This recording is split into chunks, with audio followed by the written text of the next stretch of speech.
All right, let's look at Chapter 4, the accounting cycle.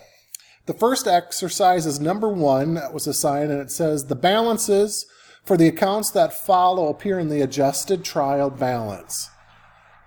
Indicate whether each account would flow into the income statement, statement of equity, or the balance sheet. All right, well, number 1, accounts payable. It's a liability, so it's on the balance sheet. AR is an asset on the balance sheet. Cash is an asset on the balance sheet.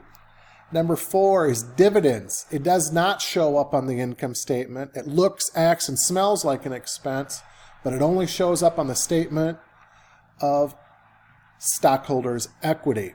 Number 5, fees earned. That's on the income statement, revenue. Supplies, an asset on the balance sheet. Unearned, no matter what it is a liability on the balance sheet.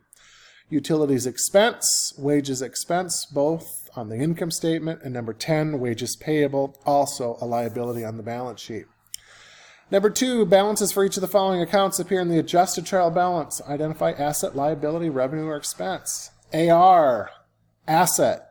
Equipment, asset. Fees earned, that's revenue. Insurance expense, obviously expense. Prepaid, whatever, is an asset. Prepaid rent, asset. Rent revenue, asset. Salary expense, expense. Salary payable, liability. Supplies, asset. Number 11 is an expense. And number 12, unearned, again, is always a liability. Number 3, it reads, based on the preceding spreadsheet, prepare an income statement, statement of stockholders' equity, and a balance sheet. Well, if you look at the 6 columns, the first 2 are the unadjusted. The next 2 are the adjustments that we would have made in Chapter 3. And then the last 2 are the adjusted balances, which obviously would be the top half shows up on the balance sheet because it starts by assets. We move down into liabilities and then into the equity section. And then the lower 2 columns are the revenue and the expense. So we'd look for the first one, fees earned. That's the first revenue. And then we put that down on the income statement. And then the expenses would be listed as they are listed on that spreadsheet, and we get to a net income of $590. So we do the income statement first. We always do the statement of stockholders' equity second. Again, we start off with our 2 beginning balances, common stock and retained earnings, $85,000 and $810.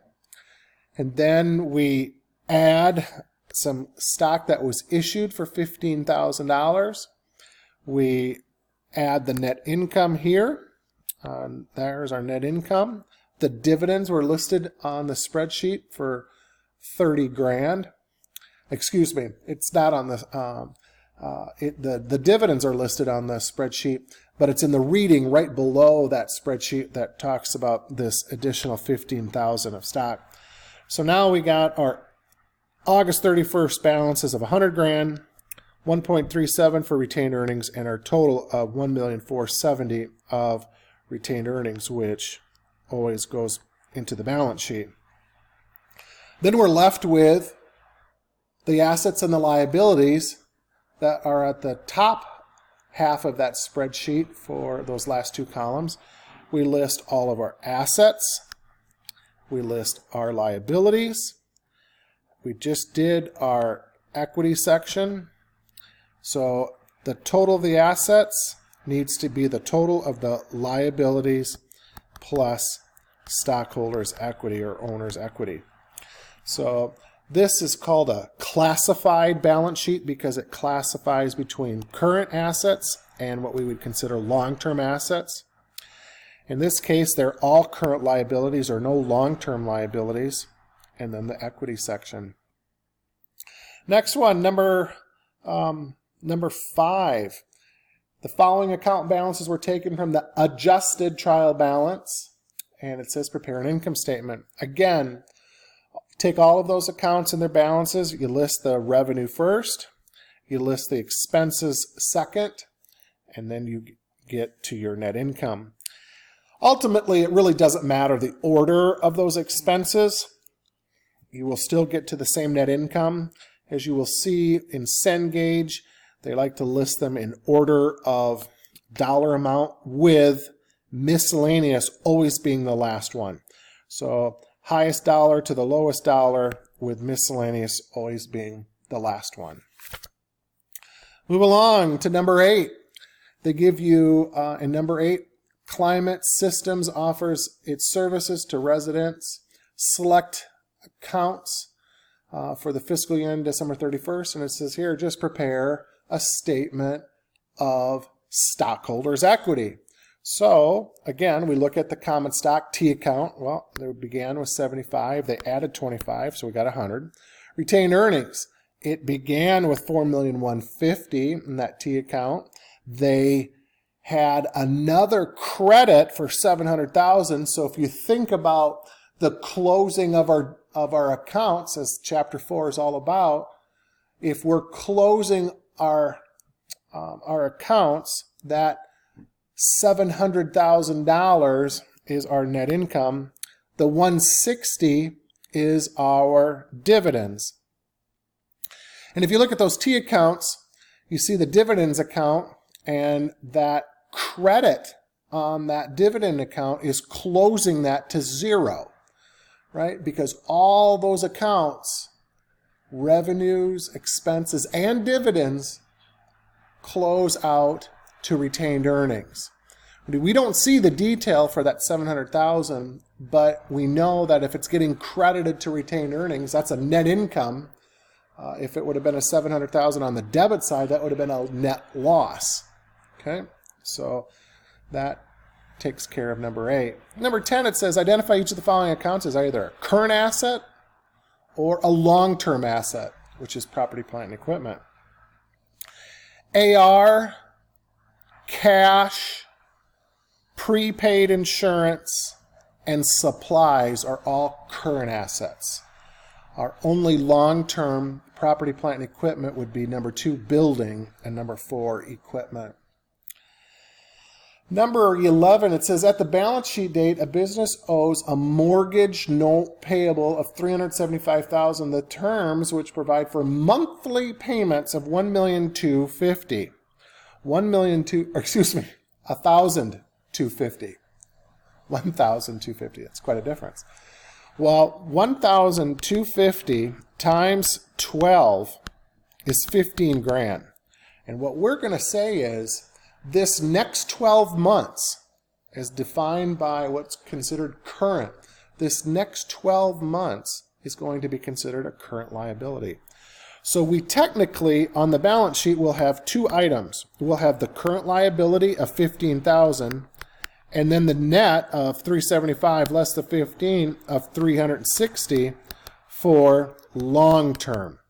So whenever you got a mortgage, the next 12 months has got to be put in the current liability section because it's owed in the next 12 months. The remaining will go in the long term. So a 30-year mortgage, 29 will be in the long term. That next 1 year will be in the current section. Number 12, it just asks us to put together a classified balance sheet. And you always look in the text for the for some good examples, but you got all the accounts there, all the balances, except for cash. Well, the only way we can do that then is back into it. So the first thing to do then is, since cash is on the asset side, we don't have the answer for that, we should start down here in the liabilities and owner's equity section. And if you start putting in those accounts payable, salaries payable, unearned fees, common stock, and retained earnings, and then we get to the total of $800,000, then we put it here. We know that the assets has to be $800,000 in total. Then we start backing off equipment, accumulated depreciation, land, prepaids, supplies, accounts receivable, and ultimately we back into 72,000, just like they did there. But we got to start with this section first so we know what this total is so we can bring it up there. Number 14, it just asks, from the list of that follows, identify the accounts that need to be closed. And as it's noted in the reading and PowerPoints, the only accounts that we close ever are revenues, expenses, and the dividends account. All the revenue, all the expenses, and the dividend. So which ones do we close? Well, depreciation expense, letter C. Letter F, dividends. Letter G, fees earned. And letter J and K, supplies and wages expense. All right, we will stop there for a moment, and then we will pick up the rest of these exercises.